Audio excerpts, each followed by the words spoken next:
Welcome back to Master the Speak. In today's episode, we'll be discussing a real-life conversation where two friends are planning a weekend trip together. This will help you improve your conversational English and give you a chance to practice some useful vocabulary for everyday situations.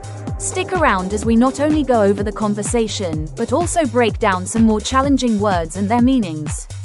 By the end of this video, you'll have a better understanding of how to use them in your own conversations. Let's get started. John, how's it going?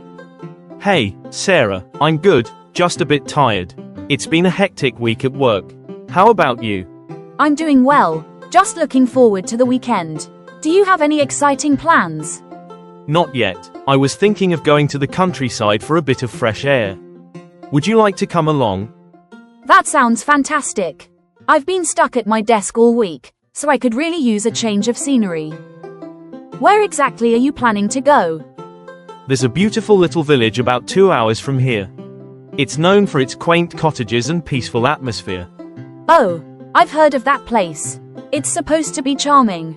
Is it a place where you can relax, or are there lots of activities? It's definitely more laid back. But there's a lovely nature reserve nearby where you can go for a long walk. Plus, I thought we could try some local food at a small cafe. That sounds perfect. What time are you planning to leave? I was thinking of leaving around 9 a.m., so we can arrive by lunchtime. How does that sound? Perfect. I'll pack a small bag, and I'll meet you at 9. Great, I'll see you then. Now, let's break down some of the more challenging vocabulary used in the conversation. The first word is hectic. Hectic is an adjective used to describe something that's extremely busy and usually a bit disorganized. It often refers to moments in life when everything feels like it's happening all at once, and there's little time to pause or breathe. Think of your busiest days at work or school when you're juggling multiple tasks. The pronunciation of hectic is as follows: hectic. It's a two-syllable word, and you can break it down as hectic. Let's say it together. Hectic. Now, let's see it in action. Here's an example sentence. This week has been so hectic at work, I hardly had any time to rest. This shows how hectic can describe a time when everything feels chaotic and overwhelming. The speaker is saying their work was so busy, they didn't get a moment to relax. Remember, you can use hectic to describe any time when you feel overwhelmed by too many things happening at once. Whether it's at work, home, or school, hectic is the perfect word to express that feeling of being busy and stressed. Next, let's take a look at the word countryside. The countryside refers to rural areas outside of cities. These areas are typically characterized by wide open spaces, farms, forests, and nature. People often visit the countryside for a break from city life to relax and enjoy the peaceful environment. The pronunciation of countryside is as follows: countryside. You can break it down as countryside. Let's say it together. Countryside. Here's an example sentence to show how we use countryside. I love escaping to the countryside for a peaceful weekend away from the noise of the city. In this sentence, the speaker is talking about leaving the busy city and going to a quiet, rural area for relaxation. Countryside is a great word to use when you want to talk about rural places that are calm and surrounded by nature. Whether it's a getaway for relaxation or a visit to see farms, the countryside offers a peaceful retreat. Next, let's learn about the word quaint. Quaint is an adjective that refers to something that is charmingly unusual or old-fashioned. It's often used to describe places, objects, or styles that feel cozy, nostalgic, or out of the ordinary in a positive way.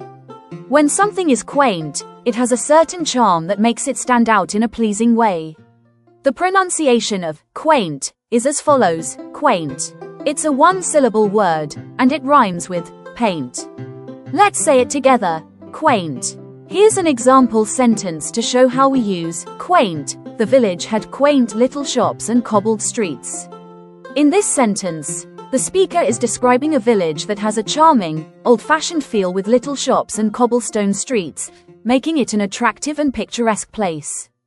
Quaint is a great word to describe places, things, or even experiences that are special because of their old-fashioned charm. It's often used for villages, buildings, or items that remind you of simpler times or have a unique, pleasant appeal. Next, let's explore the word laid back. Laid back is an adjective used to describe someone who is calm and relaxed, or an environment that feels peaceful and without pressure. It's the opposite of being tense, rushed, or overly serious. When someone has a laid-back personality, they tend to take things in stride without getting stressed out. The pronunciation of laid back is as follows: laid back. You can break it down as laid and back, with the emphasis on laid. Let's say it together: laid back. Here's an example sentence to help you understand how we use laid back. The beach has a laid back atmosphere, perfect for unwinding. In this sentence, the speaker is describing the calm, relaxed feeling of being at the beach, where everything is easygoing and stress-free. Laid back is a perfect word to describe a chill and relaxed vibe, whether it's a person's personality or the mood of a place. Use it when you want to talk about something that helps you feel calm and at ease. Last, let's look at the term nature reserve. A nature reserve is a designated area of land where the environment, wildlife, and plant life are protected from development or human interference. These areas are carefully managed to ensure that nature remains undisturbed and that endangered species can thrive in their natural habitats. The pronunciation of nature reserve is as follows: nature reserve. Let's break it down.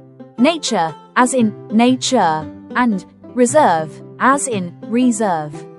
Let's say it together: nature reserve. Here's an example sentence to help you understand the phrase: the nature reserve is home to rare species of birds and plants. In this sentence, the speaker is describing a protected area where unique and endangered species live safely, free from harm. Nature reserve is an important term for areas that help conserve the environment and protect wildlife. Whether it's a forest, wetland, or coastal area, a nature reserve is crucial for maintaining biodiversity and ensuring that rare species are not endangered. What do you think? Would you like to visit the countryside for a peaceful weekend getaway? Tell us your plans for the weekend in the comments below. Which activity would you prefer on a weekend? A nature trip or a relaxing day at home? Let us know by voting in the poll. If you've learned new words today, try using them in your own sentences. I hope you enjoyed the conversation and learned some new words to add to your vocabulary. Make sure to hit the subscribe button and turn on notifications so you never miss a new episode. Keep practicing, and I'll see you next time.